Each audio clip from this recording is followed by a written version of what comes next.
নদী যা শুধু জলধারা নয় বরং এক জীবন্ত ইতিহাস, যার ঢেউয়ে লুকিয়ে আছে ফেরাউনের রাজত্ব, হযরত মুসা আলাইহিস সালাম এর অলৌকিক কাহিনী এবং মিশরের গোপন সভ্যতার গর্জন।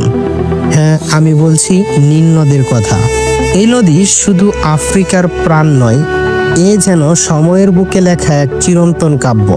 চলুন কথা না বাড়িয়ে শুরু করা যাক নীল নদের প্রাচীন ইতিহাস ও অজানা কিছু রহস্য। আপনি যদি পৃথিবীর অজানা সকল রহস্যময় ইতিহাস জানার আগ্রহী হয়ে থাকেন, তাহলে চ্যানেলটিকে সাবস্ক্রাইব করে রাখুন। এতে করে সর্বপ্রথম পৌঁছে যাবে আপনার কাছে ইতিহাসের বার্তা। নীল নদ এটি পৃথিবীর অন্যতম দীর্ঘতম নদী।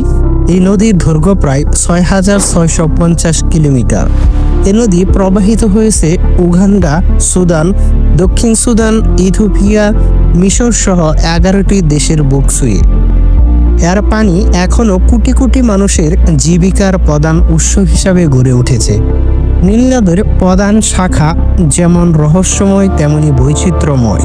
মূলত দুটি বড় উৎস দ্বারা, হোয়াইট নাইল এবং ব্লু নাইল, যার মধ্যে হোয়াইট নাইল ধীর ও শান্ত নদী হিসাবে পরিচিত আর ব্লু নাইল খরস্রোতা নদী হিসাবে পরিচিত। এটি সৃষ্টি হয় পূর্ব আফ্রিকার লেক ভিক্টোরিয়া থেকে, অন্যটি এসেছে ইথিওপিয়ার টানা পাহাড় থেকে, তারপর সংযুক্ত হয় সুদানে এসে। আর এখান থেকেই শুরু হয় মূল নীল নদের যাত্রা।